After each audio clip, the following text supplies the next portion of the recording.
بسم اللہ الرحمن الرحیم۔ السلام علیکم۔ کہانی پوائنٹ میں آپ لوگوں کو تہہ دل سے استقبال۔ تہجد میں اٹھنا میرے روز کا معمول تھا۔ آج تو سردی بھی غضب کی تھی۔ میں چپکے سے اٹھی اور وضو کرنے چل پڑی۔ میں جانتی تھی کہ نیچے ذرا سا بھی شور ہوا تو گھر والوں نے آسمان سر پر اٹھا لینا ہے، اسی لیے چپ چاپ وضو کر کے جائے نماز اٹھا کر چھت پر چلی آئی۔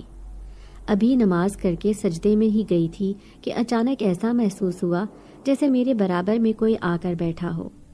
یہ احساس میرے اوسان خطا کر گیا تھا۔ چھت پر اندھیرا بھی پھیل رہا تھا اور میں اکیلی بھی تھی، لیکن آج سے پہلے کبھی مجھے ایسا محسوس نہ ہوا تھا۔ جیسے ہی میں سجدہ کرتی تو ایسے لگتا میرے برابر میں بیٹھا کوئی میرے ساتھ عبادت کر رہا ہو۔ بڑی مشکل سے میں نے 2 رکعت مکمل کی تھی۔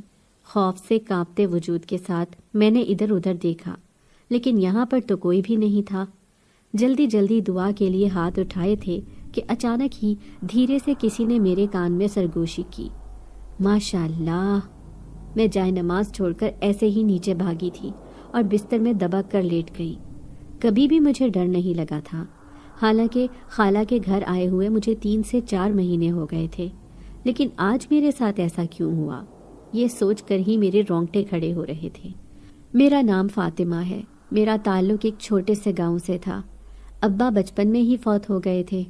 میں اماں کے ساتھ رہتی تھی۔ میں ان کی اکلوتی بیٹی تھی۔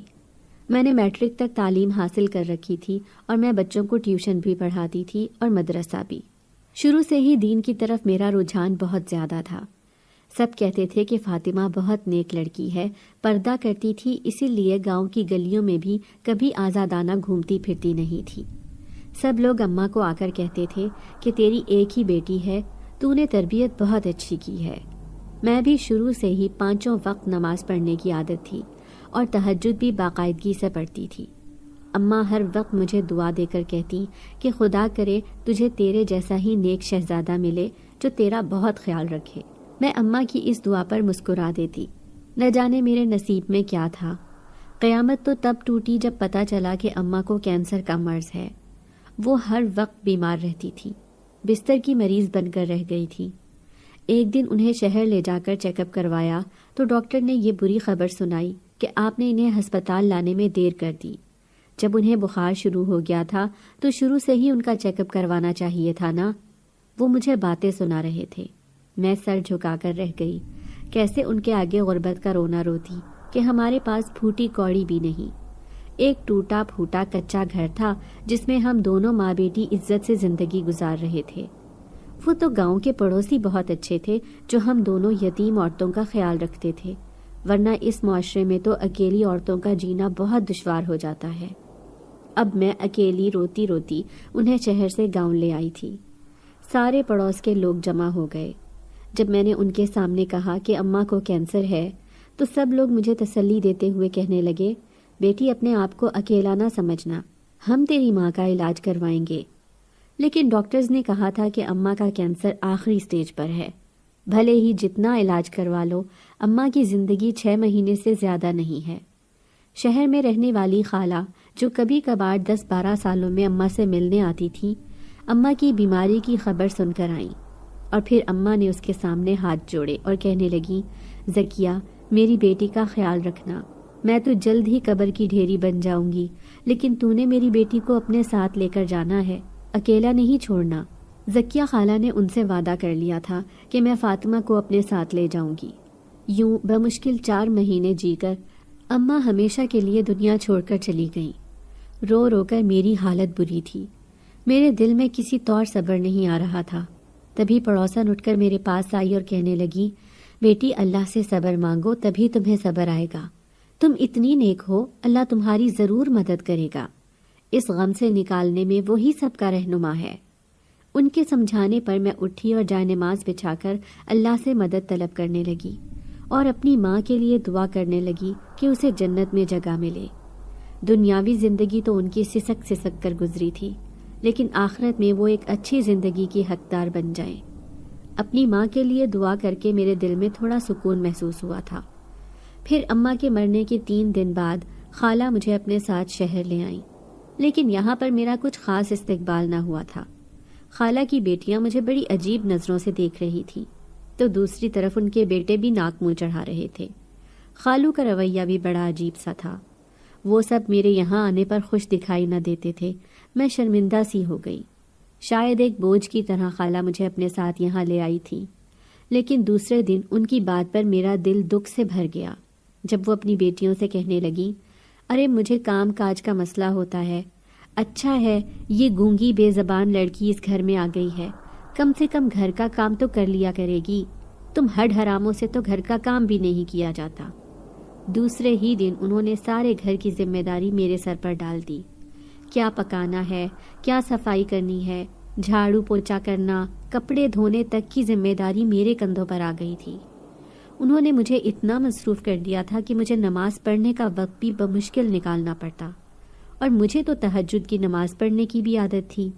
اسی لیے جب بھی میں تہجد کے لیے اٹھتی تو ذرا سی آواز پر خالہ اٹھ کر کہتی کہ آدھی رات کو شور نہ کیا کرو، سب کی نیند خراب ہوتی ہے۔ میں ان کی بات پر شرمندہ ہو جاتی، اس لیے چپ چاپ اٹھ کر چھت پر جا کر نماز پڑھتی۔ لیکن آج جو کچھ میرے ساتھ ہوا تھا اسے محسوس کر کے میں بری طرح خوفزدہ ہو گئی تھی۔ میں نے باقاعدہ اپنے پاس کسی کو بیٹھا ہوا محسوس کیا تھا۔ خالہ کی چھت پر صرف ایک ہی کمرہ بنا ہوا تھا اور وہ کمرہ خالی پڑا تھا۔ اس میں سارے گھر کا کاٹ کباڑ اور دوسرا فالتو سامان رکھا تھا۔ ایک عجیب سے خوف نے مجھے اپنی لپیٹ میں لے لیا تھا۔ اب میں چھت پر جانے سے کترانے لگی، اس لیے نیچے ہی نماز پڑھنے کی کوشش کرتی۔ لیکن اس دن میں کپڑے دھو رہی تھی جب خالہ کہنے لگی، کپڑے چھت پر ڈال کر آ جاؤ، صحن میں دھوپ نہیں۔ مجھے اوپر چھت پر جاتے ہوئے ڈر لگ رہا تھا، لیکن خالہ کی بات سے انکار بھی نہیں کر سکتی تھی کیونکہ بے دام کی غلام تھی، اسی لیے اوپر کپڑے ڈالنے چھت پر چلی آئی۔ ابھی کپڑے سکھا ہی رہی تھی کہ اچانک ایسا محسوس ہوا جیسے اندر سے قرآن پاک پڑھنے کی آواز آ رہی ہو۔ میں حیران تھی کہ یہ آواز کیسی ہے، کیونکہ جب سے میں یہاں آئی تھی خالہ کے گھر میں قرآن پاک پڑھنا تو دور کی بات ہے، کوئی نماز بھی نہیں پڑھتا تھا۔ عجیب سی منحوسیت اس پورے گھر میں چھائی رہتی تھی۔ دل چاہ رہا تھا کہ کمرے میں جا کر دیکھوں کہ کون ہے جو اس وقت قرآن پاک کی تلاوت کر رہا ہے۔ یہی سوچ کر سارے کپڑے سکھائے اور دروازہ کھول کر جھانکنے لگی، لیکن اندر تو سناٹا چھایا تھا، لیکن کمرے میں عجیب سی خوشبو پھیلی ہوئی تھی۔ کمرے میں سارا پرانا سامان رکھا تھا، لیکن بہت صاف ستھرائی تھی، جیسے صفائی کا یہاں کوئی خاص خیال رکھتا ہو۔ عجیب و غریب خیالات لیے میں واپس نیچے آ گئی۔ سارے کپڑے دھونے کے بعد دوپہر کے کھانے کی تیاری کرنے لگی۔ خالہ کی دونوں بیٹیاں بہت ہی ہڈ حرام تھی، دونوں کالج جاتی تھی، کسی کام کو ہاتھ بھی نہ لگاتی تھی۔ سارے گھر کی ذمہ داری میرے کندھوں پر آ گئی تھی۔ لیکن ایک دن میں حیران رہ گئی جب خالہ کہنے لگی، چھت پر جو کمرہ ہے اس کی صفائی کر دینا، کیونکہ میں چاہتی ہوں کہ اوپر کسی کرایہ دار کو رکھ لوں، چند پیسوں کا آسرا ہی ہو جائے گا گھر میں، ویسے ہی بڑی پریشانیاں چل رہی ہیں۔ میں خالہ کو کیسے کہتی کہ مجھے اس کمرے میں جاتے ہوئے ڈر لگتا ہے۔ میں بالکل گونگی بن کر یہاں رہ رہی تھی، نہ کسی سے زیادہ بحث کرتی اور نہ ہی کسی کام سے انکار کرتی۔ پھر خالہ کی بات مانتے ہوئے چپ چاپ چھت پر چلی آئی، سارا کاٹ کباڑ نکال کر صحن میں رکھ دیا۔ میں صفائی کر رہی تھی جب مجھے ایک سفید موتیوں والی خوبصورت تسبیح سامان کے اندر سے ملی۔ وہ اس قدر حسین تھی کہ میں نے بے اختیار اسے اپنے پاس سنبھال کر رکھ لیا۔ میں کسی کو بھی اس کے بارے میں بتانا نہیں چاہتی تھی۔ کتنی خوبصورت تسبیح ہے یہ، میں خوش ہو گئی تھی۔ پورا کمرہ صاف ستھرا ہو گیا تھا۔ جیسے ہی میں صفائی کر کے پیچھے ہٹی تو اچانک مجھے ایسے محسوس ہوا جیسے کوئی میرے پیچھے کھڑا ہو۔ میں نے پلٹ کر دیکھا لیکن وہاں کوئی بھی نہیں تھا۔ اس وقت میں اس کمرے میں اکیلے ہی کھڑی تھی۔ ایک خوف کی کیفیت سنسناہٹ بن کر میرے وجود پر چھانے لگی۔ تبھی میں نے قدم کمرے سے باہر رکھا تھا کہ اچانک کسی نے میرے کان میں سرگوشی کی، شکریہ۔ خوف سے میں تھرا کر رہ گئی تھی۔ بھاگتی ہوئی نیچے گئی۔ خالہ نے مجھے یوں بھاگتے ہوئے دیکھا تو حیرت سے کہنے لگی، کیا ہوا؟ تو نے کوئی بھوت دیکھ لیا کیا؟ خالہ، وہاں چھت پر مجھے عجیب سا محسوس ہوتا ہے، کیا وہاں پر کوئی آسیب وغیرہ ہے؟ یہ سن کر خالہ کی بیٹی زینب زور زور سے ہنسی اور کہنے لگی، لو، آج تک تو ہمیں وہ آسیب دکھائی نہیں دیا، لیکن اسے آتے ہی یہاں پر جنات نظر آنے لگ گئے۔ میں کانپتی آواز میں کہنے لگی، میں سچ کہہ رہی ہوں، 2-3 دفعہ میں نے وہاں آوازیں سنی ہیں لیکن وہاں کوئی بھی نہیں ہوتا۔ خالہ کہنے لگی، ارے جو کوئی بھی ہے ہمیں اس سے کیا لینا دینا، اب ویسے بھی میں اس کمرے کو کرائے پر دینے والی ہوں، لگی بندھی آمدنی کا بندوبست ہو جائے گا۔ کسی نے بھی میری بات کا یقین نہ کیا تھا، لیکن پھر ظہر کا وقت ہوا تو میں نماز پڑھنے لگی اور پھر تسبیح ہاتھوں میں لے کر تسبیح پڑھنے لگی۔ وہ تسبیح بہت خوبصورت تھی، سفید موتیوں والی۔ بے اختیار میں نے اسے چوم لیا تھا۔ میں اسے بہت سنبھال کر رکھنے والی تھی۔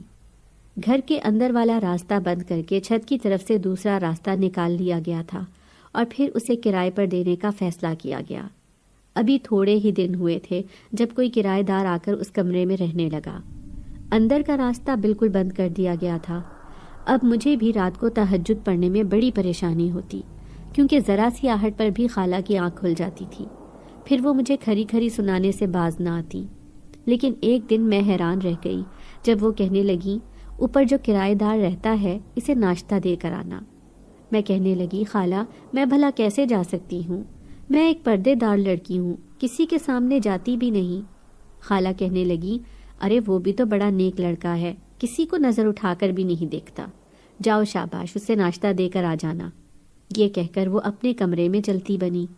میں نے سب کا ناشتہ بنا کر رکھ دیا تھا، پھر اوپر چھت پر جا کر دروازے پر دستک دی۔ جو ہی پلٹنے لگی تو اچانک ہی وہ سامنے آ گیا، چہرے پر داڑھی، نورانی چہرہ۔ میں جلدی سے بھاگ کر نیچے آ گئی، لیکن اس کی نظروں نے میرا دور تک پیچھا کیا تھا۔ وہاں مجھے ایسے ہی خوشبو محسوس ہو رہی تھی جیسے اس دن صفائی کرتے ہوئے محسوس ہوئی تھی۔ نہ جانے وہ کون ہے، اس قدر نورانی چہرہ زندگی میں نے پہلی بار دیکھا تھا۔ کوئی ایسا شخص میں نے نہیں دیکھا تھا۔ پھر اس رات میں تہجد کی نماز صحن میں پڑھ رہی تھی جب منڈیر پر سے میں نے کسی کو دیکھا۔ آدھی رات کو وہ کرایہ دار بھی جاگ رہا تھا، لیکن اس کا یوں دیکھنا مجھے گھبراہٹ میں مبتلا کر گیا تھا، اس لیے میں جلدی سے اٹھ کر اپنے اسٹور نما کمرے میں آ گئی۔ مجھے رات کو نیند بھی نہیں آ رہی تھی، اسی لیے سفید موتیوں والی وہ تسبیح اٹھائی اور اسے اٹھا کر پڑھنے لگی۔ پورے گھر کی ذمہ داری میرے کندھوں پر تھی، اس لیے مجھے آرام کرنے کا وقت بھی نہیں ملتا تھا۔ مجھے یہ کرایہ دار بڑا ہی پراسرار لگتا تھا، اکثر راتوں کو جاگتا رہتا۔ جب بھی میں تہجد کے لیے اٹھتی تو وہ چھت پر چلتا پھرتا دکھائی دیتا تھا، کبھی کبھار منڈیر سے مجھے جھانک کر دیکھتا رہتا تھا۔ اس کی اس شخصیت کے پیچھے مجھے کوئی گہرا راز لگتا تھا، لیکن خالہ اس کے آنے سے بڑی خوش تھی۔ ہر وقت کہتی رہتی، ارے کرایہ بھی اتنا اچھا دے رہا ہے، اوپر والا کمرہ کرائے پر دے کر میں نے بہت اچھا کیا۔ وہ اس سے اچھا خاصا کرایہ لے رہی تھی۔ پھر ایک دن خالہ کہنے لگی، راحت کے رشتے والے آ رہے ہیں، اس لیے اچھا سا اہتمام کرنے لا، اور دیکھ تجھے ان مہمانوں کے سامنے آنے کی ضرورت نہیں۔ اگر خالہ مجھے یہ نہ بھی کہتی تب بھی میں مہمانوں کے سامنے نہیں آنے والی تھی، لیکن ان کی اس بات نے مجھے دکھی کر دیا۔ جلدی جلدی سارا سامان تیار کر کے میں اپنے کمرے میں چلی آئی اور ظہر کی نماز کی تیاری کرنے لگی۔ میں نماز پڑھ رہی تھی جب ایسا محسوس ہوا جیسے میری اس تسبیح سے روشنی سی نکل رہی ہو۔ وہ روشنی سیدھی میرے منہ پر پڑ رہی تھی۔ جیسے ہی میں نماز پڑھنے کے لیے سجدہ کرتی تو ایسے لگتا جیسے میرے برابر میں کوئی اور بھی نماز پڑھ رہا ہو۔ تبھی میں نے سلام پھیر کر ایک ناقابل یقین منظر دیکھا تھا۔ وہ تسبیح میں نے سامنے کھونٹی پر لٹکائی ہوئی تھی، لیکن خود بخود کسی نے اسے اتار کر اپنے ہاتھ میں لے لیا۔ وہ وجود دکھائی تو نہیں دے رہا تھا، لیکن اس بات نے میرے اوپر کپ کپی سی طاری کر دی تھی۔ تبھی ایک سایہ سا سامنے دیوار پر کھڑا ہوا نظر آنے لگا۔ کمرے میں اتنی روشنی بھی نہیں تھی، اندھیرا سا چھایا ہوا تھا، اس لیے میں گھبرا کر باہر آ گئی۔ سامنے ہی تو مہمان بیٹھے تھے، لیکن خالہ مجھے غصے سے دیکھ رہی تھی۔ انہوں نے سختی سے منع کیا تھا کہ میں مہمانوں کے سامنے نہیں آؤں گی، لیکن میں نے یہ کیا کیا؟ جلدی سے انہیں نظر انداز کر کے کچن میں آ گئی، لیکن راحت مجھے غصے سے دیکھ رہی تھی۔ پھر کہنے لگی، جب امی نے منع کیا تھا تو تم مہمانوں کے سامنے کیوں آئی؟ میں کہنے لگی کہ راحت باجی مجھ سے غلطی ہو گئی، وہ مجھے کمرے میں ڈر لگ رہا تھا، مجھے کسی کا سایہ نظر آیا تھا۔ راحت نے غصے سے مجھے دیکھا، پھر کہنے لگی، جب سے تم آئی ہو بھوت پریت کے بارے میں ہی باتیں کرتی جا رہی ہو، لگتا ہے کہ تم ایک آسیبی لڑکی ہو۔ وہ زور زور سے یہ بات کہہ رہی تھی تاکہ مہمان بھی یہ سن لیں، اور اگر ان کا ارادہ مجھے دیکھ کر بدل گیا ہو تو وہ اپنے اس ارادے کو کینسل کر دیں۔ یہی سوچ کر وہ مجھ پر الزام لگا رہی تھی۔ تھوڑی ہی دیر میں خالہ بھی آ گئی، مجھے سخت سست سناتے ہوئے کہنے لگی، جان بوجھ کر مہمانوں کے سامنے آئی تاکہ میری بیٹی کا رشتہ کینسل ہو جائے، اسی لیے میں تجھے اپنے ساتھ لے کر نہیں آئی تھی۔ میں نے خالہ کے سامنے ہاتھ جوڑ دیے اور کہنے لگی، خالہ میرا ایسا کوئی ارادہ نہیں تھا، بس مجھے کمرے میں ڈر لگ رہا تھا۔ لیکن پھر وہی ہوا جس کا ڈر تھا، مہمانوں نے بجائے راحت بازی کے مجھے پسند کر لیا تھا۔ ان کا کہنا تھا کہ ہمارا بیٹا 5 وقت کا نمازی دیندار لڑکا ہے، اس لیے ہمیں اس کے لیے ایک دیندار لڑکی کی تلاش تھی۔ میں سوچ بھی نہیں سکتی تھی کہ زندگی مجھ پر یوں تنگ ہو جائے گی۔ راحت نے تو مجھے کھری کھوٹی سنائی تھی، لیکن خالہ نے مجھے دھمکاتے ہوئے کہا کہ میں تمہیں واپس گاؤں بھیج دوں گی، کیونکہ تم تو میری بیٹیوں کا نصیب چھیننے پر لگی ہو۔ گھر میں کوئی بھی مجھ سے سیدھے منہ بات نہیں کر رہا تھا، میں ہر وقت روتی رہتی تھی۔ اس رات میں نماز پڑھ رہی تھی، ہر کوئی سو رہا تھا لیکن میں اکیلی جاگ رہی تھی، جب اچانک مجھے اپنے کان میں عجیب سی سرگوشی سنائی دی۔ میں نماز پڑھنے میں مصروف تھی، ایسے لگا جیسے کوئی دروازہ کھول کر میرے کمرے سے نکل کر گیا ہو۔ اسی بات پر میں خوفزدہ رہتی تھی، اکثر ہی تو مجھے اپنے کمرے میں کسی کی موجودگی کا احساس ہوتا تھا۔ میں نے اس تسبیح کو اپنے ہاتھ میں لپیٹ رکھا تھا۔ خوفزدہ سی ہو کر میں کمرے سے باہر نکلی، لیکن سیڑھیوں سے میں نے ایک وجود کو اوپر جاتے ہوئے دیکھا۔ تو کیا یہ کرایہ دار تھا جو رات کو میرے کمرے میں آنے کی کوشش کر رہا تھا؟ یہ سوچ کر مجھے شدید غصہ آیا۔ پھر صبح اٹھ کر میں خالہ سے کہنے لگی کہ آدھی رات کو وہ کرایہ دار نیچے آیا تھا، اس کا بھلا کیا کام ہے نیچے آنے کا؟ ایسے لگ رہا تھا جیسے وہ میرے کمرے تک آیا ہے۔ خالہ نے غصے سے مجھے دیکھا، پھر کہنے لگی، 4 دن ہوئے وہ تو گھر خالی کر کے چلا گیا ہے۔ میں تو بڑی خوش تھی کہ کوئی کرایہ دار مل گیا، لیکن دیکھو کیسی منحوسیت چھائی ہوئی ہے کہ وہ بنا بتائے ہی یہ گھر چھوڑ کر چلا گیا۔ خالہ کی بات سن کر میں حیران رہ گئی۔ میں نے تو اپنی آنکھوں سے اسے اوپر سیڑھیوں کی طرف جاتے ہوئے دیکھا تھا۔ اگر وہ کرایہ دار نہیں تھا تو پھر کون تھا؟ خالہ نے رشتے والوں کو صاف انکار کر دیا تھا۔ ان کا کہنا تھا کہ اگر میری شادی کر دی تو پھر گھر کا کام کاج کون کرے گا؟ انہوں نے مجھے گھر کے کام کے لیے ہی تو اس گھر میں رکھا ہوا تھا۔ مجھے اس بات کا کوئی دکھ نہیں تھا، ویسے بھی جس کے ماں باپ نہیں ہوتے اسے ساری زندگی ایسے ہی صبر کر کے جینا پڑتا ہے، اور یہی سب میرے ساتھ ہو رہا تھا۔ میرا سب سے بڑا سہارا تو خدا تھا، خدا کی ذات تھی جس کی وجہ سے میں زندہ تھی۔ بار بار دل کرتا تھا کہ میں اپنی ماں کی قبر پر جاؤں۔ کتنے دن ہو گئے تھے میں واپس اپنے گاؤں بھی نہیں گئی تھی، لیکن خالہ سے کہنے کی ہمت ہی نہیں ہوتی تھی، کیونکہ گھر میں کوئی بھی مجھ سے سیدھے منہ بات ہی نہیں کرتا تھا۔ ایک دن میں حیران رہ گئی، جب میں سو رہی تھی تو آدھی رات کو کوئی دروازہ کھول کر اندر آیا۔ میں تو نیم غنودگی کی کیفیت میں تھی، کیونکہ پورا دن گھر کا کام کاج کرتی رہتی تھی، اسی لیے تھکی ہاری بستر پر لیٹ کر ڈھیر ہو جاتی تھی۔ لیکن آج میں نے کسی کو اپنے کمرے میں آتا ہوا محسوس کیا، تو ایسے ہی نیند میں آنکھیں کھول کر دیکھا۔ میں حیران رہ گئی، وہ خالو تھے جو میرے کمرے میں نہ جانے کیا کر رہے تھے۔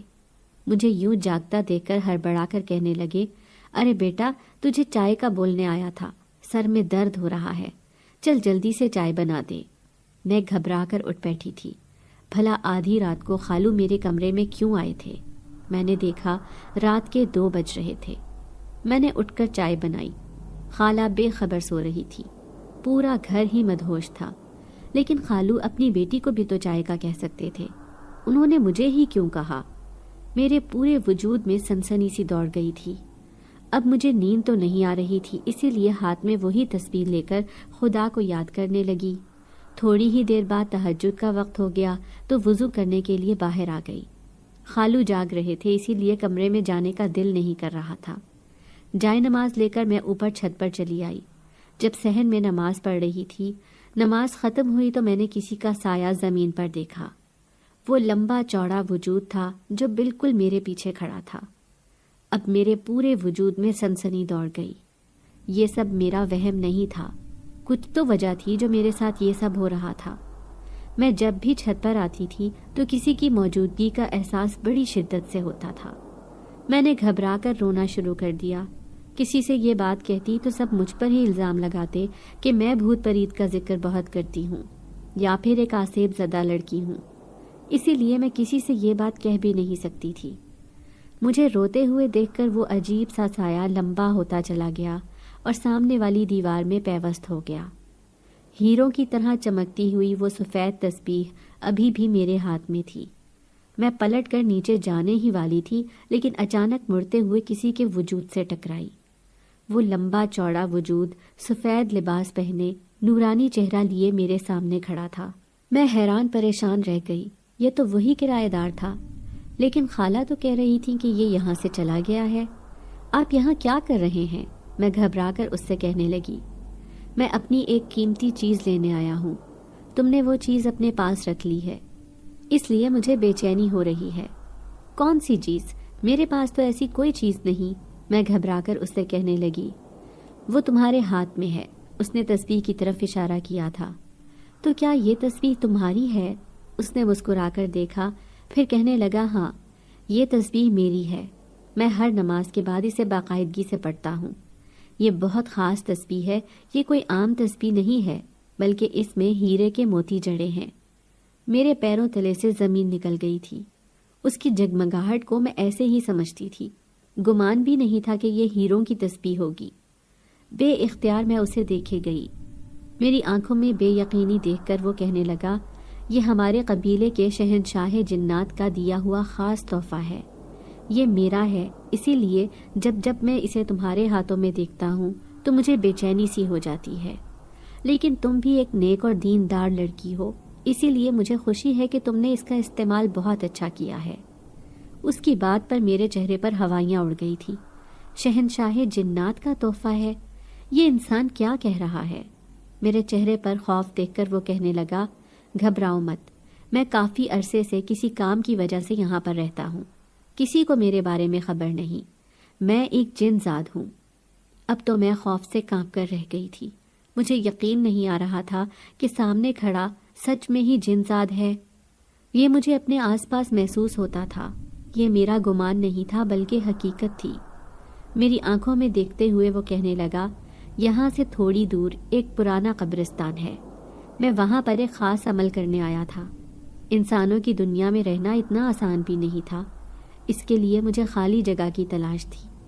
یہاں سے تھوڑی ہی دور وہ پرانا قبرستان ہے جہاں پر ہر رات 12 بجے کے بعد میں 1 گھنٹے کے لیے جاتا ہوں اور اپنا عمل کر کے واپس آ جاتا ہوں۔ یہ جگہ میرے لیے بہترین تھی، اسی لیے میں اس کا استعمال کرنا چاہتا تھا۔ یہاں پر کوئی آتا جاتا بھی نہیں تھا، لیکن یہاں کی گندگی دیکھ کر میرا جی نہ کرتا کہ میں یہاں عبادت کروں، اسی لیے مجھے بے چینی ہونے لگی۔ لیکن جب سے تم اس گھر میں آئی ہو مجھے عجیب سی خوشبو محسوس ہوتی ہے۔ تمہارا وجود بہت پاکیزہ ہے، تم ایک نیک اور دیندار لڑکی ہو، اسی لیے تم نے اپنی نیکی کی خوشبو اس پورے گھر میں پھیلا دی ہے اور مجھے بھی مسحور کر دیا۔ میں چاہتے ہوئے بھی یہ جگہ چھوڑ کر جانے کو تیار نہیں، صرف تمہاری وجہ سے۔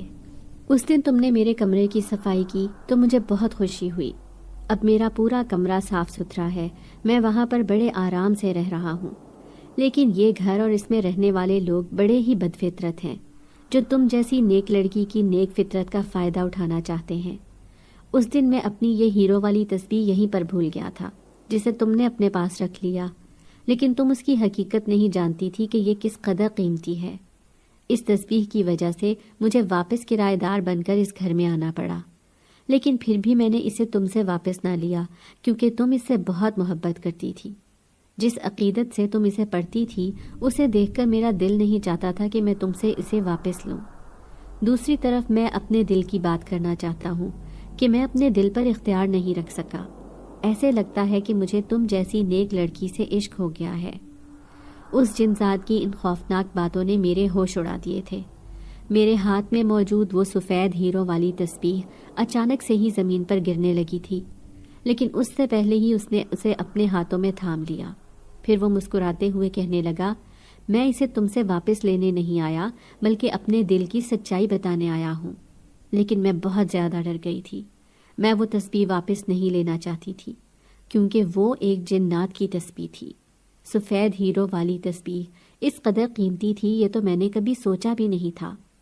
لیکن اس نے وہ تسبیح دوبارہ میرے ہاتھ میں رکھ دی، پھر کہنے لگا، یہ میرا دیا ہوا ایک قیمتی تحفہ ہے، ہمیشہ اس کی حفاظت کرنا، اس کا خیال رکھنا۔ جب تک یہ تمہارے پاس رہے گی میں سمجھوں گا کہ تمہارے دل میں میرے لیے بھی جگہ ایسے ہی بنی رہے گی۔ یہ کہتے ہی اچانک ہی وہ میرے سامنے سے غائب ہو گیا۔ میں اچھی طرح جانتی تھی کہ وہ یہیں اسی کمرے میں آباد ہے۔ بڑی مشکل سے میں نیچے آئی تھی، خوب غور سے اس تصویر کو دیکھنے لگی جس کے سفید ہیرے اندھیرے میں بھی خوب دمک رہے تھے۔ اب میں نے اسے کسی قیمتی خزانے کی طرح سنبھال کر رکھ دیا۔ دوسرے دن نہ جانے کیوں میں اپنے اندر ایک عجیب سی تبدیلی محسوس کر رہی تھی۔ ایسے لگ رہا تھا جیسے میں اندر سے طاقتور ہو چکی ہوں۔ خالہ مجھے بہت باتیں سنا رہی تھی، لیکن مجھے ان کی کوئی بھی بات بری نہیں لگ رہی تھی۔ میں چپ چاپ اپنا کام کرتی پھر رہی تھی، لیکن مجھے خالو کا رویہ بھی اچھی طرح یاد تھا۔ اس رات وہ کس طرح میرے کمرے میں اچانک آ گئے تھے۔ آئندہ کے لیے مجھے احتیاط کرنی پڑے گی۔ دوسری طرف میں یہ بھی سوچ رہی تھی کہ کیا خالو ٹھیک آدمی نہیں ہے؟ کیا وہ مجھ پر غلط نظر رکھتے ہیں؟ اس لیے میں ہر وقت اب دوپٹہ لپیٹ کر رکھتی، جبکہ خالو کے دونوں بیٹے کسی دوسرے شہر میں کسی فیکٹری میں کام کرتے تھے۔ وہ مہینوں بعد کبھی چکر لگایا کرتے تھے۔ کبھی کبھی خالو بہانے سے کچن میں آتے تو مجھے ان سے عجیب سی گھن آتی تھی۔ در حقیقت میں انہیں اپنے قریب آنے نہیں دینا چاہتی تھی۔ پھر ایک دو دفعہ نہیں بلکہ میں نے کئی دفعہ کسی مردانہ ہاتھ کو اپنے کمرے کا دروازہ کھولتے ہوئے دیکھا۔ میں اچھی طرح جانتی تھی کہ یہ خالو ہی تھے جو آدھی رات کو میرا کمرہ کھولنے کی کوشش کر رہے تھے۔ اب میں بری طرح سے گھبرا گئی۔ مجھ جیسی بے بس اور یتیم لڑکی کا یہی گھر تو ٹھکانہ تھا، اس کے علاوہ تو میرے پاس کوئی دوسرا آسرا بھی نہیں تھا۔ لیکن ایسے لگ رہا تھا جیسے مجھے کسی دارالامان میں جانا پڑے گا، کیونکہ یہاں پر میری عزت محفوظ نہیں تھی۔ اس دن بھی آدھی رات کو میں روتی ہوئی اوپر چلی آئی تھی۔ نہ جانے کیوں میں سب سے چھپنا چاہتی تھی، لیکن اس جن ذات نے مجھے روتے ہوئے دیکھ لیا۔ تبھی تو اس کی خوشبو مجھے اپنے آس پاس محسوس ہوئی۔ میں نے نظر اٹھا کر دیکھا، وہ محبت بھری نظروں سے مجھے دیکھ رہا تھا۔ اس کی نظروں سے میں بری طرح گھبرا رہی تھی۔ پھر وہ کہنے لگا، گھبراؤ مت، میں تمہاری حفاظت کرنے کے لیے یہاں موجود ہوں۔ میں تمہارا محافظ ہوں، تمہیں کوئی غلط انسان چھو بھی نہیں سکتا، اس سے پہلے ہی میں اس کا برا حشر کر دوں گا۔ اس کی بات سن کر میں حیران رہ گئی تھی۔ اب ایک عجیب سا احساس مجھے ہر وقت اپنے گھیرے میں لے کر رکھتا تھا۔ ایسے لگتا جیسے میں اکیلی نہیں ہوں، کوئی ہے میری حفاظت کرنے کے لیے، اور مجھے کسی سے کوئی خطرہ نہیں۔ یہی سوچ کر میں اپنے آپ کو خوش کرتی رہتی تھی۔ لیکن تبھی گھر میں شادی کا ہنگامہ گونج اٹھا۔ راحت کی شادی ہو رہی تھی۔ وہ خالہ کی سب سے بڑی بیٹی تھی، گو کہ اس کی عمر بہت زیادہ ہو گئی تھی، لیکن پھر بھی ایک اچھا رشتہ اسے مل گیا تھا۔ مجھ پر پہلے سے بھی زیادہ کام بڑھ گیا تھا۔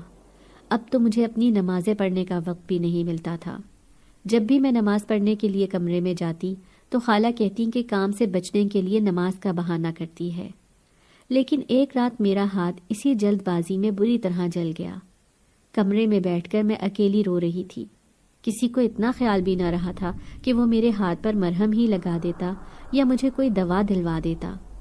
تو اپنے جلے ہوئے ہاتھ کو دیکھ کر میں سسک رہی تھی۔ جب روتے روتے یوں ہی سو گئی تو ایسا محسوس ہوا جیسے کوئی میرے ہاتھ کو چھو رہا ہو، کوئی میرے ہاتھ پر دوا لگا رہا تھا۔ میں نے جیسے ہی آنکھیں کھول کر دیکھا تو ایک لیپ تھا جو نہ جانے کس نے میرے ہاتھ پر لگا دیا تھا۔ میں حیران تھی کہ یہ کس نے لگائی ہے۔ حیرت سے ادھر ادھر دیکھا، تبھی سامنے کھڑے وجود پر میری نظر پڑی۔ مسکراتی ہوئی نظروں سے مجھے دیکھتا وہ جن ذات تھا۔ وہ مجھے محبت بھری نظروں سے دیکھ رہا تھا۔ اس کے احساس کو پا کر میں جیسے پھر سے جی اٹھی تھی۔ وہ بڑی نرمی اور مہربانی سے کہنے لگا، مجھے تمہارے دکھ اور تکلیف کا احساس ہے۔ کیا تم ایک خوشحال زندگی نہیں گزارنا چاہتی؟ کب تک اپنے دکھوں سے لڑتی رہو گی؟ میں اداس ہو کر کہنے لگی، میں ایک یتیم لڑکی ہوں، میرے سر پر ہاتھ رکھنے والا کوئی بھی نہیں، میری ساری زندگی یوں ہی گزرے گی۔ تبھی وہ گہری نظروں سے مجھے دیکھتے ہوئے کہنے لگا، بس چند دن انتظار کرو، اس کے بعد تمہاری زندگی ہمیشہ کے لیے بدل جائے گی۔ یہ کہنے کے ساتھ ہی وہ میرے سامنے سے غائب ہو گیا۔ میں نے صبح اٹھ کر اپنا زخم دیکھا، وہ بالکل ٹھیک ہو گیا تھا۔ گھر میں مہمان آنا شروع ہو گئے تھے، کیونکہ 2 دن بعد ہی شادی تھی۔ خالہ نے میرے بھی 2 جوڑے بنائے تھے۔ میں مکمل حجاب کرتی تھی، اسی لیے دوپٹہ سر پر اوڑھے میں گھر کا کام کاج کرتی پھر رہی تھی۔ تبھی شادی میں آیا ہوا ایک نوجوان میرے آگے پیچھے پھرنے لگا۔ اس کی نظروں سے مجھے خوف محسوس ہو رہا تھا، ایسے لگتا جیسے وہ بھی مجھے غلط نظروں سے دیکھ رہا ہے۔ لیکن میں حیران رہ گئی جب شادی کے بعد وہ اپنی ماں کو رشتے کے لیے لے کر آ گیا۔ وہ بہت امیر خاندان سے تعلق رکھتے تھے، انہیں اپنے بیٹے کے لیے ایک شریف لڑکی کا رشتہ چاہیے تھا۔ خالہ کہنے لگی، میری بیٹی زینب اس سے بڑی ہے، اس لیے پہلے اس کی شادی کروں گی، آپ اس کو پسند کر لیں۔ لیکن لڑکے کی ماں کہنے لگی کہ میرا بیٹا اسی لڑکی کو پسند کرتا ہے، شادی میں اس نے اسے دیکھا تھا، تب سے وہ اس کا دیوانہ ہو گیا ہے، اس لیے میں اس کا رشتہ ہی لینے آئی ہوں۔ خالہ نے نہ ہاں میں جواب دیا اور نہ ہی نہ میں۔ وہ عورت ایسے ہی چلی گئی تھی۔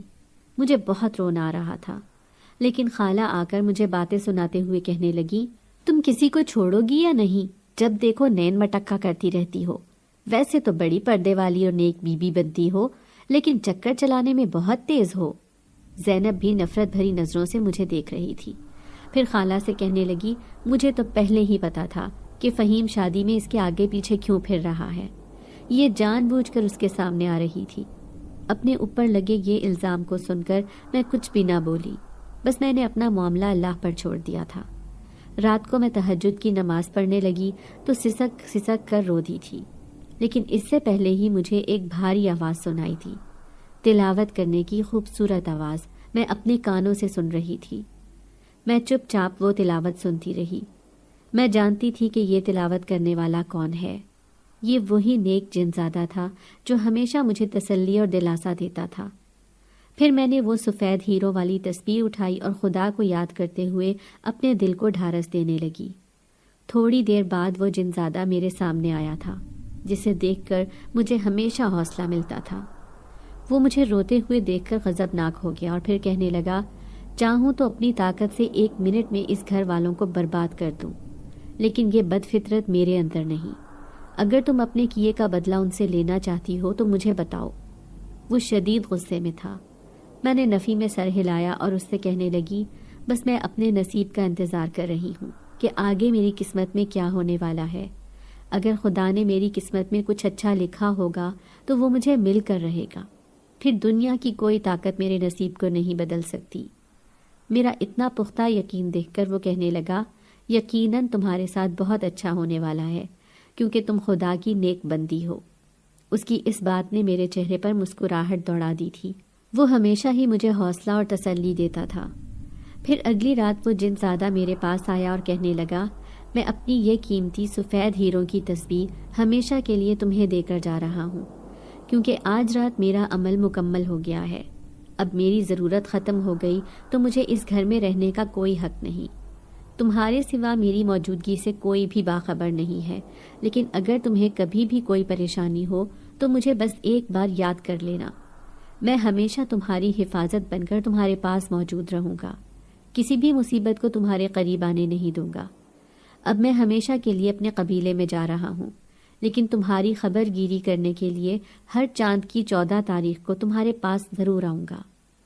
میں اس کے جانے پر بہت اداس تھی، میری آنکھوں میں آنسو آ گئے تھے۔ اس جنزادے کی وجہ سے میں اپنے آپ کو اکیلا نہیں سمجھتی تھی، لیکن پھر وہ چلا گیا مجھے اکیلا چھوڑ کر۔ لیکن اس کی دی ہوئی وہ قیمتی تسبیح میرے پاس حفاظت سے رکھی تھی۔ لیکن خالہ نے میرے ساتھ کیا کیا؟ محلے میں رہنے والے ایک غریب آدمی کا رشتہ آیا تو انہوں نے جھٹ پٹ میری منگنی اس کے ساتھ کر دی اور 1 مہینے بعد شادی کی تاریخ رکھ دی۔ میں سوچ بھی نہیں سکتی تھی کہ وہ میرے ساتھ ایسے کریں گی۔ وہ لوگوں کو باتیں سناتے ہوئے کہتی، یتیم بھانجی ہے، ایسے میں بھلا کہاں اس کی شادی کا بندوبست کروں گی، اسی لیے بس 4 جوڑوں میں رخصت کر دوں گی۔ میں جانتی تھی کہ اماں نے میرے لیے کچھ بھی جمع نہیں کیا تھا، سارے پیسے تو ان کی بیماری پر لگ گئے تھے۔ خالہ نے واقعی ایسا ہی کیا، 4 جوڑے خریدے اور مجھے سادگی سے نکاح کر کے اس آدمی کے ساتھ رخصت کر دیا۔ لیکن میری نگاہیں کسی اور کو تلاش کر رہی تھی۔ شادی سے 1 رات پہلے میں اسی جنزادے کا انتظار کرنے لگی۔ وہ میرے پاس آیا، مجھے روتے ہوئے دیکھ کر کہنے لگا، تمہارا نصیب بہت اچھا ہے، دیکھنا آگے جا کر تم کتنی خوش رہو گی۔ وہ آدمی بہت نیک ہے، تمہیں خوش رکھے گا۔ لیکن میں اپنے دل کی حالت کا کیا کرتی؟ میں حیران تھی کہ میں بھی اس جنزادے کے عشق میں مبتلا ہو گئی تھی۔ جس طرح مجھے اس کی آنکھوں میں اپنے لیے عشق کا سمندر نظر آتا تھا، ایسے ہی مجھے لگتا کہ میں بھی اس سے محبت کرنے لگی ہوں، لیکن وہ مجھ سے مل کر میرے سامنے سے غائب ہو گیا۔ دوسرے دن میں رخصت ہو کر اس آدمی کے گھر آ گئی تھی جو عمر میں مجھ سے بہت بڑا تھا۔ پھر وہ شادی کی رات میرے سامنے آیا اور کہنے لگا، میرے گھر میں تو چاند اتر آیا ہے، مجھے اپنے نصیب پر یقین نہیں آ رہا۔ بچپن سے ہی میں نے بھی یتیمی کا عذاب سہا ہے۔ میں ایک مکینک کی دکان پر کام کرتا ہوں، غریب آدمی ہوں، لیکن تمہیں خوش رکھوں گا۔ میں نے اس کی کسی بھی بات کا کوئی جواب نہیں دیا تھا۔ اب میں اس غریب گھر میں رہنے لگی جو گھر سیلن زدہ تھا۔ ہر رات میں جن زادے کی دی ہوئی خوبصورت تسبیح دیکھتی جو ہیرے کی بنی ہوئی تھی، لیکن وہ اس جن زادے کی نشانی تھی۔ میں اس تسبیح کو دیکھ کر بہت خوش ہوتی تھی، لیکن گھر کے حالات بھی اتنے اچھے نہیں تھے۔ میں ایک غربت زدہ گھر میں آئی تھی۔ میں نے سوچ لیا تھا کہ اب دوبارہ پلٹ کر خالہ کے گھر نہیں جاؤں گی۔ انہوں نے نہ جانے مجھ سے کس بات کا بدلہ لیا ہے۔ اگر وہ کسی یتیم لڑکی پر احسان کر ہی رہی تھی تو مجھ پر یہ ظلم ڈھانے کی کیا ضرورت تھی؟ لیکن ایک دن میرا شوہر پریشان چہرہ لیے گھر آیا اور کہنے لگا کہ آج مجھ سے ایک گاڑی کا نقصان ہو گیا۔ وہ گاڑی بہت مہنگی تھی، لیکن گاڑی سٹارٹ کرتے ہوئے اچانک ہی دیوار سے ٹکرا گئی۔ اس کا خمیازہ مجھے بھگتنا پڑے گا۔ میں بہت پریشان ہوں کیونکہ گاڑی کی قیمت تو لاکھوں میں ہے۔ اس کا مالک تو مجھے جان سے مار دے گا۔ وہ بہت پریشان لگ رہے تھے۔ انہیں یوں پریشان دیکھ کر میں بھی شدید پریشانی میں مبتلا ہو گئی تھی۔ لیکن اس رات وہ جن زادہ میرے پاس آیا اور سرگوشی میں کہنے لگا، اپنے شوہر کی مدد کرو، اس وقت اسے تمہاری مدد کی ضرورت ہے۔ لیکن میرے پاس تو کچھ بھی نہیں، میں بھلا اس کی مدد کیسے کر سکتی ہوں؟ تبھی وہ مسکرا کر کہنے لگا، وہ ہیرے تمہارے کب کام آئیں گے، ان سے تم اپنی قسمت بدل سکتی ہو۔ اس کی بات سن کر میں حیران رہ گئی۔ لیکن وہ ایک تسبیح ہے، میں بھلا اس تسبیح کو کیسے بیچ سکتی ہوں؟ میری بات سن کر وہ مسکرایا، پھر کہنے لگا، یہ شہنشاہ جنات کے دیے ہوئے قیمتی تحفے ہیں جو میں نے تسبیح کی صورت میں اپنے پاس حفاظت سے رکھے ہوئے تھے، لیکن اب تم ان کی مالک ہو۔ یہ تسبیح نہیں، در حقیقت خوبصورت قیمتی ہیرے ہیں۔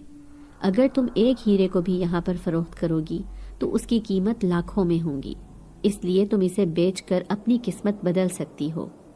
غربت بھری زندگی جینے کی ضرورت نہیں، جا کر اپنی قسمت بدلو، اور ایسی کئی تسبیح میں تمہیں اپنے قبیلے سے لا کر دے سکتا ہوں۔ اس کی بات نے مجھے خوش کر دیا تھا۔ دوسرے ہی دن میں نے اپنی قسمت آزمانے کا فیصلہ کیا اور اس تسبیح کا ایک دانہ لے کر دکان پر بیچنے چلی گئی۔ واپس آئی تو میرے پاس لاکھوں روپے تھے۔ میں نے اپنے شوہر کو دیے تو وہ حیران رہ گیا۔ پھر اسے میں نے بتایا کہ میرے پاس جنات کا دیا ہوا ایک قیمتی تحفہ ہے۔ اسے یقین نہیں آیا تھا، لیکن جیسے ہی میں نے وہ تسبیح دکھائی تو وہ حیران رہ گیا اور خوش بھی نظر آیا۔ پھر کہنے لگا، مجھے شروع سے ہی ایسے لگتا تھا کہ تم پر کسی جن ذات کی خاص نظر ہے، کیونکہ اکثر میں نے تمہارے ارد گرد ایک سائے کو منڈلاتے ہوئے دیکھا تھا۔ جب بھی تم اپنے نصیب پر رو رہی ہوتی تھی تو مجھے اکیلی نظر نہیں آتی تھی، بلکہ تمہارے ساتھ کوئی بیٹھا ہوا بھی دکھائی دیتا تھا جو تمہیں دیکھتا رہتا تھا، لیکن میں تم سے خوف زدہ رہتا۔ نہ جانے تمہارے ساتھ یہ ظلم کیوں کیا گیا، حالانکہ تم ایک خوبصورت دیندار لڑکی ہو، مجھ سے زیادہ خوبصورت لڑکا تمہیں مل سکتا تھا۔ لیکن میں نے اپنے شوہر کا ہاتھ تھاما اور کہنے لگی، اب میں نے اپنے اس نصیب کو قبول کر لیا ہے، مجھے آپ سے محبت ہو گئی ہے کیونکہ خدا نے آپ کو میرے نصیب میں لکھا ہے۔ یہ سن کر میرا شوہر بہت خوش ہوا۔ پھر اس دن ہم دونوں نے ہی اپنی قسمت بدل لی تھی۔ سارا نقصان پورا کرنے کے بعد میرے شوہر نے ایک بہت بڑا شو روم بنا لیا، اور اسی کالونی کے ایک خوبصورت گھر میں ہم دونوں میاں بیوی خوش خوش رہنے لگے۔ تھوڑے ہی دن بعد مجھے خوشخبری ملی کہ میں ماں بننے والی ہوں۔ اس خبر نے میرے شوہر کو بہت خوش کر دیا تھا۔ وہ مجھے بار بار کہتے کہ تم میری خوش نصیبی ہو۔ جب میں نے اپنا بڑا سا گھر خریدا تو یہ خبر خالہ کو بھی پہنچ گئی۔ پھر وہ مجھ سے ملنے کے لیے میرے گھر آئیں تو کہنے لگی کہ راتوں رات اس غریب کی قسمت کیسے بدل گئی۔ میں نے تو تمہیں اس لیے اس سے بیاہا تھا کہ یہ ایک فقیر ہے، کیونکہ تم نے میری بیٹی کا نصیب چھیننے کی کوشش کی، اسی لیے میں تمہیں برباد کرنا چاہتی تھی۔ میں کہنے لگی، خالہ میں نے اس کا نصیب نہیں چھینا، آپ نے دونوں بیٹیوں کی شادی اپنی مرضی سے کی ہے۔ اب زینب کی بھی منگنی ہو چکی تھی، لیکن خالہ کا کہنا تھا کہ زینب کے سسرال والے ٹھیک نہیں، اس لیے میں نے وہ منگنی توڑ دی ہے۔ خالہ آج بھی مجھے اپنی بیٹیوں کی بربادی کا ذمہ دار سمجھتی تھی، حالانکہ میں نے تو کبھی کسی کے لیے بد دعا نہیں کی تھی، لیکن خالہ کے دل میں میرے لیے بہت برائی تھی، اس لیے میں نہیں چاہتی تھی کہ وہ اب آنا جانا رکھیں۔ ویسے بھی میں حاملہ تھی، ایسی حالت میں مجھے سکون کی ضرورت تھی، لیکن خالہ کی باتیں مجھے بے سکونی میں مبتلا کر دیتی تھی۔ پھر اس دن میں اپنی طبیعت میں عجیب سی اداسی محسوس کر رہی تھی جب وہ جن ذات میرے سامنے آیا۔ اس نے شیشے کی بوتل میں ایک لال رنگ کا شربت مجھے پینے کے لیے دیا۔ میں حیران تھی کہ یہ کیا ہے۔ وہ مسکرا کر کہنے لگا، یہ جن زادیوں کا خاص شربت ہے، جب وہ حاملہ ہوتی ہیں تو اسے پی لیتی ہیں، اسے پینے کے بعد انہیں کوئی تکلیف محسوس نہیں ہوتی، اس لیے تمہارے لیے خاص جڑی بوٹیوں والا شربت بنوا کر لایا ہوں۔ اس جن ذات کی مہربانی پر میں حیران رہ گئی تھی۔ پھر میں نے وہ شربت پیا تو اپنی طبیعت میں خاصا آرام محسوس کرنے لگی۔ پھر 9 مہینے ایسے گزرے کہ پتہ ہی نہیں چلا اور میں نے خوبصورت سے بیٹے کو جنم دیا۔ بیٹے کو پا کر ہم دونوں میاں بیوی بہت خوش تھے۔ پھر میں نے اپنے شوہر سے کہا کہ میں اپنی ماں کی قبر پر جانا چاہتی ہوں، کیونکہ کئی سال ہو گئے میں اس گاؤں میں نہیں گئی تھی۔ جب میں اپنے شوہر اور بیٹے کے ساتھ گاؤں گئی تو سارے گاؤں والے مجھے دیکھ کر حیران رہ گئے، کہنے لگے، واہ فاطمہ، تم تو شہر جا کر بالکل ہی بدل گئی ہو، تمہاری قسمت کتنی اچھی نکلی۔ اب میں ان گاؤں والوں کو کیسے بتاتی کہ میری قسمت کتنی بری تھی۔ میں نے لوگوں کی اذیت ناک باتوں کو کتنے سال تک برداشت کیا، لیکن میری قسمت بدلنے والا وہ نیک جن ذات تھا جو خالہ کے گھر میں مجھے ملا تھا۔ خالہ کے گھر میں مجھے سوائے دکھوں اور تکلیفوں کے کچھ بھی نہ ملا، لیکن اس جن ذات کی صورت میں مجھے ایک اچھا دوست ضرور مل گیا تھا جو ہر موڑ پر میرے کام آتا ہے۔ آج بھی جب مجھے اس کی ضرورت ہوتی ہے تو میں صرف ایک بار اسے یاد کرتی ہوں، لیکن وہ میری مدد کرنے ضرور آتا ہے۔ پھر میں اپنے شوہر کے ساتھ اماں کی قبر پر گئی، لیکن ایسا محسوس ہوا جیسے سامنے والے درخت کے پیچھے سے چھپ کر کوئی مجھے دیکھ رہا ہو۔ میرا شوہر دوسری طرف گاؤں کے کسی آدمی سے بات کر رہا تھا۔ میں چپکے سے اٹھ کر اس درخت کی طرف آئی تو میرے پیروں تلے سے زمین نکل گئی۔ یہ تو وہی جن ذات تھا جو مجھے چھپ چھپ کر درخت کے پیچھے سے دیکھ رہا تھا۔ میں نے حیرانی سے اس سے پوچھا کہ تم یہاں؟ تو وہ کہنے لگا، ہاں، جہاں تم جاؤ گی میں بھی تمہارے پیچھے آؤں گا، کیونکہ میرا عشق ایسا ہے جو مجھے سکون نہیں دیتا۔ تم آج بھی میرا عشق ہو۔ اس کی اس بات نے مجھے بہت دکھی کر دیا تھا۔ سچ میں ہی وہ نیک جن ذات مجھ سے بہت محبت کرتا تھا، اسی نے میری قسمت بدلی تھی۔ پھر چند دن گاؤں میں رہنے کے بعد میں واپس گھر لوٹ آئی تھی، لیکن آج میں اپنے شوہر اور بیٹے کے ساتھ بڑی ہنسی خوشی زندگی گزار رہی تھی۔ میری زندگی میں کوئی دکھ نہیں تھا، سوائے اس کے کہ میں جن ذات کی محبت کو چھوڑ کر اپنی زندگی جی رہی تھی۔ لیکن وہ آج بھی کبھی کبھار مجھ سے ملنے چلا آتا ہے اور اسے اپنے سامنے دیکھ کر میں اپنے دل میں عجیب سی خوشی محسوس کرتی ہوں۔ امید کرتے ہیں کہ آپ لوگوں کو آج کی ویڈیو پسند آئی ہوگی۔ ویڈیو کو لائک کریں اور روزانہ ایک ایسی ویڈیو سننے کے لیے ہمارے چینل کو سبسکرائب کریں۔ ملتے ہیں اگلی ویڈیو میں۔ اللہ حافظ۔